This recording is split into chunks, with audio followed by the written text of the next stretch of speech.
Even if we end all of our carbon emissions today, right? You, me, and everybody else in the world, we go out and we start driving EVs tomorrow. We would still fall short of our climate goal if everyone in America does not change to a predominantly plant-based diet, which is so frustrating because that means that the vegans were right.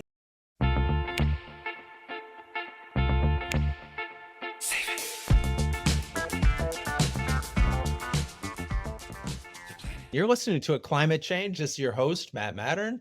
I've got Rasheda Crockett on the program. She's a comedian, writer, actor, and works with a climate comedy cohort and done a ton of work in and around Hollywood regarding climate. And I saw her at the Hollywood Climate Summit, where she was great, doing the MC for former Secretary of Energy, Jennifer Granholm. And yeah, it was great to see you. You were really funny and engaging. And, I think that it's a wonderful thing to bring some levity to this subject. So thank you for being here.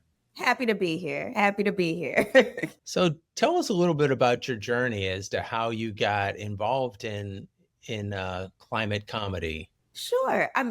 Well, an idea came to me in the shower, like, all the good ones do, about just some independent videos that I could do where I talked about the things that could happen, the things that might could happen if we don't start caring about it now. So I decided to put out a series of videos where I talk about climate science, the perils of us kind of ignoring the symptoms of the climate crisis, and just like in a tongue-in-cheek, jokeified kind of way, like magnifying how bad it can happen. Like, what happens, if LA often has droughts and we don't get a lot of rain and people keep, I don't know, taking 20-minute showers and the climate is tearing up and then there are fires. And what might could happen if everything kind of just, catches on fire and now LA is in the drought and you can't masturbate in 20-minute showers anymore. I mean, it hasn't happened yet, but it might could, right? So I did that series on YouTube, had a blast with it, and I ended up connecting with Generation 180 and Good Laugh. So Generation 180 is a climate change nonprofit, and Good Laugh is a social impact nonprofit where they infuse comedy with social impact. So long story short, I got involved in this thing called the Climate Comedy Cohort. I ended up doing some Mike Could videos with them. That series won an Anthem Award. That cohort, won an Anthem Award in 2023.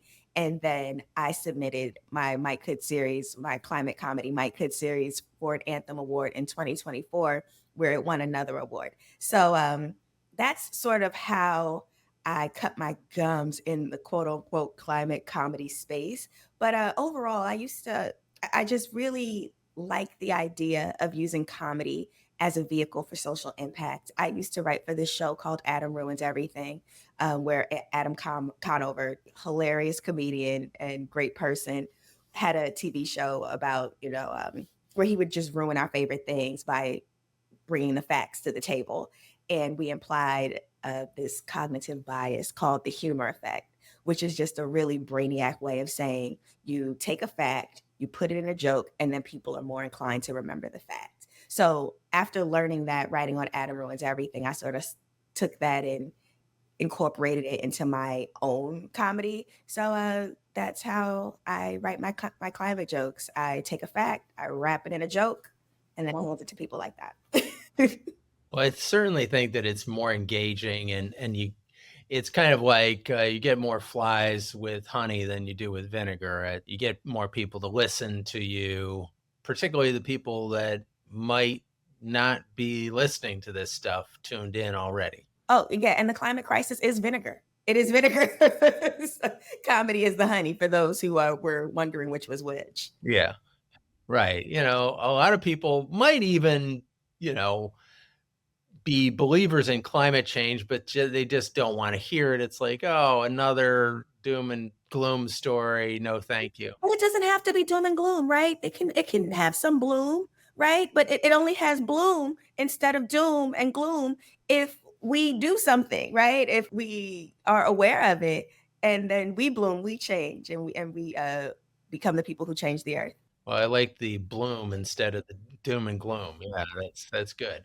Yeah, and there are a lot of bright spots out there. It's incredible. The more I've kind of gotten into this, you're seeing just thousands, tens of thousands, maybe even millions of people working on climate issues around the world, and it's pretty inspiring the amazing stuff that people are doing. Oh, yeah. Oh, yeah. And again, it wasn't like you. It wasn't until I sort of got in the space that I was like, "Oh, wow. People have been doing this for years." Like, this isn't new. People have been warning us about the climate crisis for years in very amazing ways. I mean, Beast of the Southern Wild, that was a movie of pretty much about climate change in a lot of ways. I mean, of course, it was a movie about a daughter who lost her mom and, these people who were moving out of their home because it was about to be flooded. But it got like that because of climate change.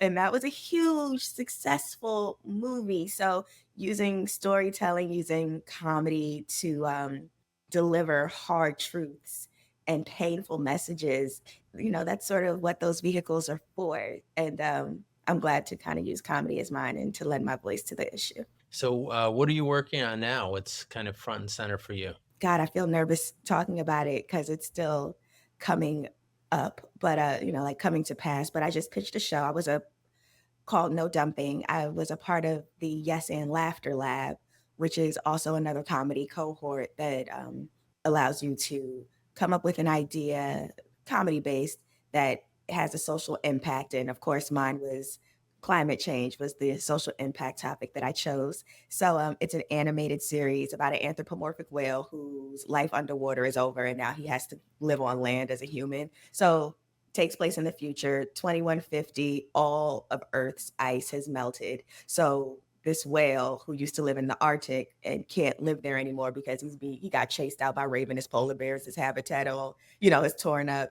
And so he decided to lean into his mammalness, have a few well-placed stocks, and now he's a, a wealthy human who became a lifeguard because he can swim and hold his breath for really long. And so we follow him and his spirited lifeguard partner Keisha as they tackle, just their community, and it's basically just like two friends, but climate impacted his life to the point where he has to do the work that he does. That sounds like a fun story. So, who is the intended audience for this? It is pretty much for everyone. If you like colorful humor, if you like shows like The Simpsons, if you like shows like The Boondocks, even if you liked SpongeBob, because a lot of the animation, the art concept was based on a SpongeBob. I think it's for people like that, because animation has this great ability to show things that can't really happen in real life. You know what I mean? I don't know, to just blow snot out of his blowhole onto onto the back of the wall because he sneezed. That's to run over garbage because in the ocean because the climate and Earth is kind of like decaying, and our characters are like running over sea trash to lasso people in who are choking on straws in the ocean. As those are the kinds of scenarios that our characters in No Dumping get themselves into. So yeah, it's for people who kind of just like to laugh. Okay, well, that's a good group. As you were describing, I was thinking, oh, this does kind of sound like a SpongeBob SquarePants, or kind of a children's kind of fun show. But of course, as you said, The Simpsons and all kinds of other adult comedies have hit pretty hard. What do we have? Simpsons going on for 25, 30 years or something. And still going, and still going. I mean, I do tackle some, adult-ish topics because you can't really talk about the climate without talking about capitalism, without talking about big corporations. But even on shows like SpongeBob, every so often, you kinda get a taste of an adult topic that would go over a kid's head, but, adults get it if they watch it. Yeah, I mean, like even Sesame Street or whatever. There's a whole secondary dialogue that's for the adults who are watching, and then there's the stuff that the kids. Yes. All that subtext, what you really trying to say? Yeah. I think that saying something kind of over the top sometimes makes the point even better than making it subtly. Like, okay, this is going to make it in a big way and kind of bang you over the head with it. maybe makes it a little bit clearer than sometimes, it's a 1 degree change, like, who cares, 1 degree, that doesn't affect me, or it doesn't seem to be that big of a deal. How do you think that humor inspires people to take action on climate change? What's your experience with that? I do feel like, and I believe, and I've seen, and it's been proven scientifically that using comedy for social impact is effective. When you, or even like when I talk about climate change, for instance, I take a joke. Well, let's say I take a fact, and here's a fact for you. This is actually a really good mind worm. That even if we end all of our carbon emissions today, right? You, me, and everybody else in the world, we go out and we start driving EVs tomorrow. We would still fall short of our climate goal if everyone in America does not change to a predominantly plant based diet, which is so frustrating because that means that the vegans were right. And I, not that I hate vegans, but they are really self-righteous, right? Like you never let your vegan friend pick the restaurant. No, you pick the restaurant as a meat eater, and then you let them find something vegan on your menu, right? So, but even to just like share that tidbit, no, I do not aspire to be 100% vegan because I just love lamb chops too much. And that's who I am. I take it, I own it. But if I were 70% vegan, let's say 70, I aspire to be 70% vegan, it can save the planet. But you have to have that fact, right? You have to have that information in order to get it. So when someone is able to get like an actionable step, something that they know that they can do, a small thing that they can be conscious of, like choosing more plant-based options, then it can inspire change. Because I mean, if we're being honest, the real crime here is that big corporate is tearing up the environment, and it's not just people individually, right? Big corporate conglomerates, when they begin to do their part, then I think we'll really start to see a change in the climate crisis. But until then, having individual people being conscious of the small actionable items that they can do in their day-to-day life, walking and biking instead of driving, not only is it excellent for the environment, it might could get you a date. It might could snatch your body, like in a good way, right? It might could get you some abs and have you out here looking sexy. These are good things. These are good things, and they're good for the environment.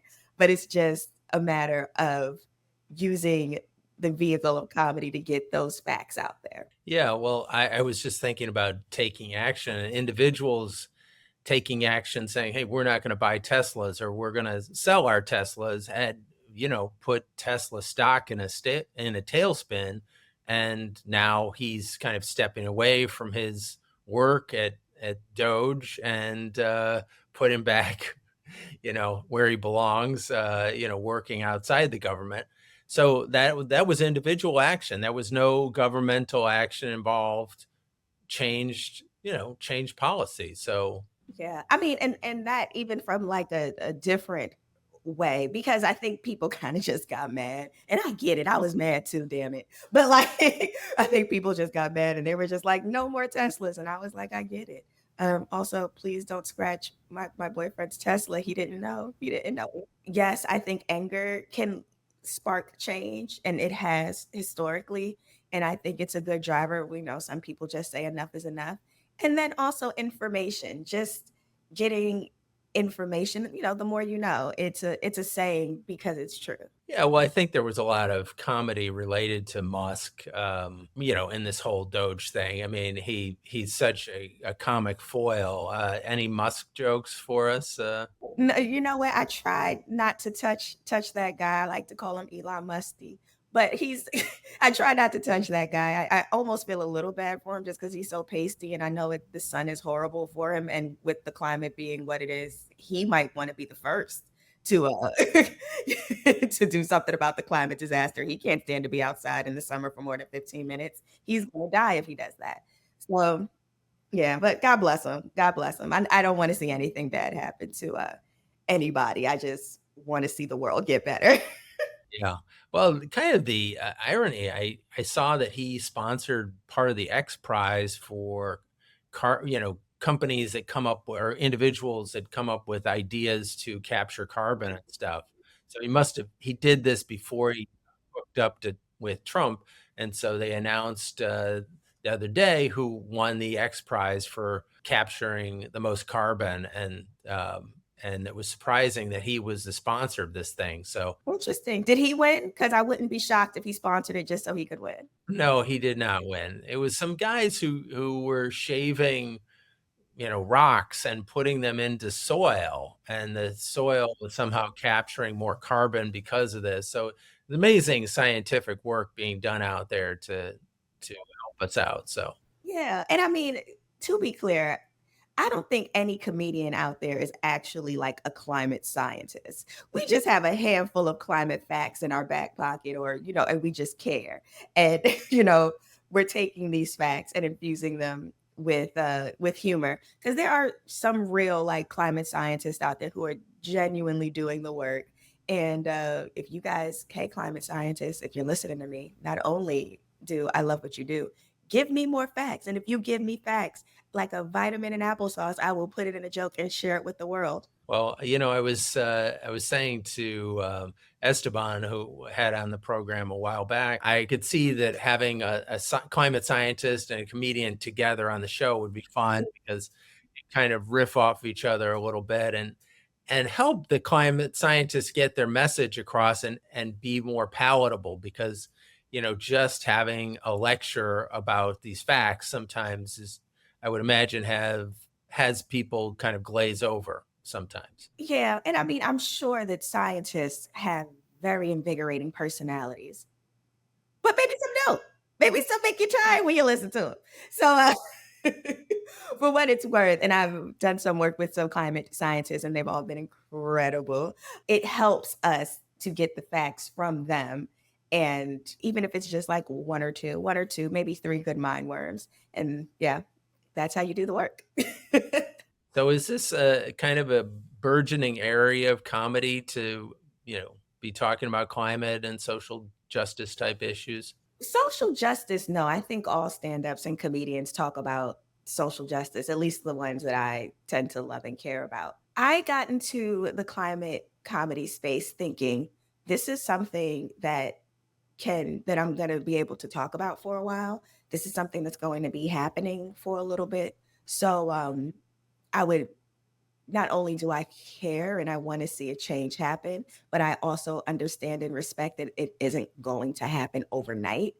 So, giving my voice to the climate crisis as a comedian, that I know that that's work that I will be able to do for a long time.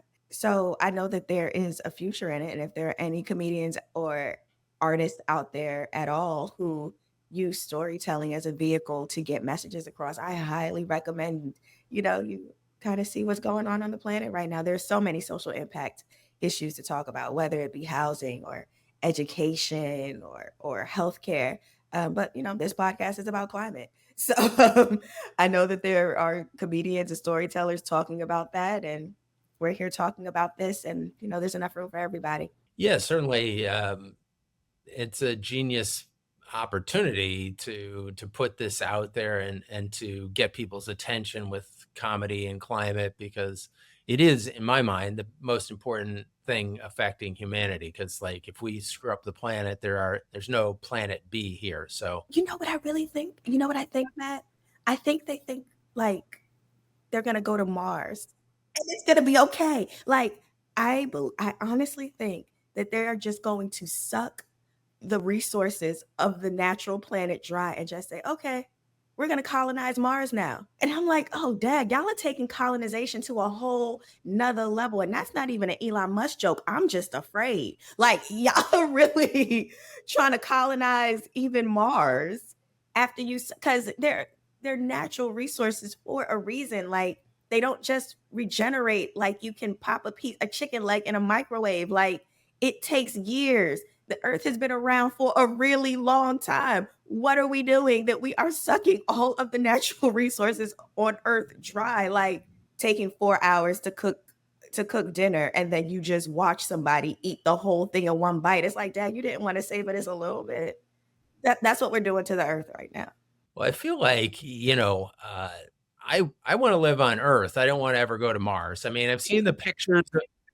I've seen the pictures of Mars, and I think LA is better than Mars, and I think I'd rather stay here or a million other places around the planet that are beautiful and amazing. Like, The weather in LA is great. I mean, give or take some climate stuff, but the weather here is great. I don't know what they're doing on the West Coast of whatever the equivalent of United States is on Mars.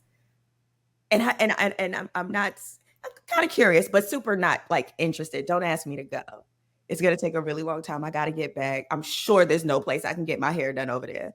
Not to say. yeah, I mean, and the trip is like years. I mean, you're locked up in a space cabin with God knows who for God knows how long. Like, no, thank you. I'd rather stay here. Flight from LA to New York is brutal. You gotta get up and walk around every 3 hours. What I look like trying to go to Mars?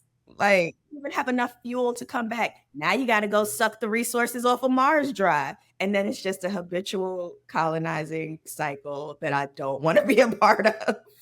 Yeah, no, no, thanks. Yeah, we've got a great planet here. Let's save the one we have, and Mars can wait. Mars can, I like that idea, Matt. Thank you. Someone had to say it. Yeah. Well, I talked to this guy who worked for NASA, and he was saying that, we have to evolve to the point where we're completely sustainable and use everything and recycle it and like leave no trace behind before we could even get to interplanetary travel and stuff. We have to figure that out here before we could ever hope to kind of, travel long distances.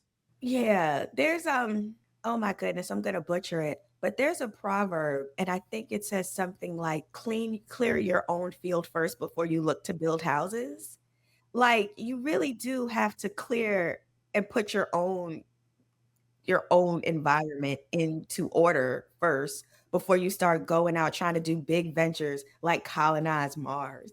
Like let's get Nevada straight. Nevada needs water. We aren't doing enough. Let's get home squared away and taken care of before we go trying to build new houses on Mars.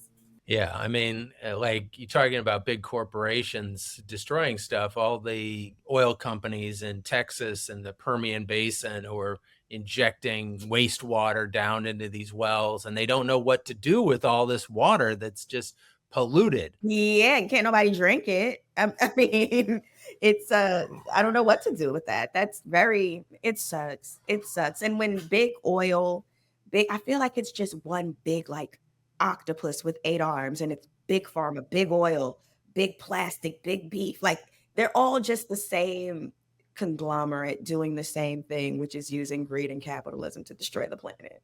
Like Yeah. Well, I guess we've got to kind of stand up and say no, and this isn't working. And yeah, I saw this, amazing documentary about all these companies on the East Coast in like North Carolina and stuff who are pig farmers, and they just destroy not only, their little bit of turf, but their neighbors, anybody who's around them. It's so noxious to do this stuff. It's incredible. I haven't heard about that, but I do believe this, and I'm a person of faith. And I had a conversation with someone one day, and he said, "What do you think the bridge is between climate change and Christians?" And I thought about it, and I've been going to church pretty much my whole life, and I was like, "Dang!" And no one has ever brought up climate change in any of my churches, right? And I was like, "Dang, I really think people just waiting for Jesus to come back." Or if you are a Christian and you believe that God gave you this earth to be a good steward over, why are you fracking? Right? Like when you really think about it, yes, Jesus is Lord. Yes, the Lord is our shepherd. The Lord is our father. He's also our landlord. And if you believe that God is coming back, why are you fracking? Like landlords don't like that. How would you feel if you gave somebody something that you owned and you said, I'm coming back from our property? And then when you came back, they drilled a hole in your living room. Landlords don't like that. Or the other one, I gave you this treasure, and the guy who buried it versus the guy who used it for good. Like, hey, let's use this for good. And you hit on a word that another stewardship, that another climate guy I know he wrote a book about this. And it's a real kind of founding concept for liberty, which we've kind of put on the back shelf when it relates to climate. Josh Spodek, who wrote it, and he's a sustainability guru back in New York City, the most sustainable guy in New York. And just talking about religious figures, Catherine Hayhoe is an environmental scientist, and interviewed her on the program a while back. And she speaks to people of faith and in climate change. And then I was just reading about Pope Francis. I kind of maybe vaguely knew that he was pro-environment, but I didn't know a whole lot about it. And, of course, after he dies, then people write a lot more and say, oh, well, Well, way to go, Pope Francis, but also we should all be pro-environment. It's just one of those things. Don't you want the environment to be okay? Don't you want to live here in a good, healthy environment? Right. Well, first do no harm, and that principle is obliterated with a lot of fossil fuel stuff, and of course we're all kind of part of this process now. I think part of our country is waking up to it, and then you have the death rattle of the fossil fuel company, and they're doing whatever they can to hold on to the trillions of dollars of that they have invested in their oil projects and all that. How do you reconcile spilling gallons and gallons and gallons of toxic waste into the water where people are drinking the water? How do you justify that? How do you reconcile that? How do you reconcile Flint, Michigan? How do you reconcile that? How do you reconcile the Gulf Coast and all of those spills? How do you reconcile that? And they're trying to convince the everyday layperson that it's our responsibility individually to save the planet, when really it's on them because they're the ones who tore it up. Well, I appreciate all your work in this climate space and making it fun, because that's it makes it easier to do when it's fun. And so thank you, Rasheda, for being on the show. And everybody check out your website. If you could give it to the audience, we'll pass it on. Sure. You can find me on YouTube, youtube.com at RS Crockett. That's RSCROCKETT. And there you'll find all of my climate jokes and my climate comedy series. That's awesome. Are you going to be at the Hollywood Climate Summit this year? Yes, I will be there. So the Hollywood Climate Summit is June 2nd and 3rd, 2025. And I will certainly be there. I'll be there one or both of those days. So come and hear about how Hollywood has the ability to positively impact our climate and make some change. That sounds like a great plan. I was there last year. It was fantastic. So many great speakers and incredible information, and inspiring the way that entertainment can shift the conversation and really change our world. I agree, Matt. Thank you for saying that. So great work, Rasheda. Wonderful to have you on the program, and love to keep in touch with you going forward. Absolutely. Absolutely. And thank you for all the work that you're doing in this space. This podcast is an excellent, excellent resource. So thank you for this. Thank you. To learn more about our work at A Climate Change and how you can help us reach our goal of planting 30,000 trees in the Amazon this year, visit aclimatechange.com. Don't forget to subscribe to our podcast on Apple, Spotify, YouTube, or wherever you get your podcasts. If you like this episode, please share it with a friend. See you next time.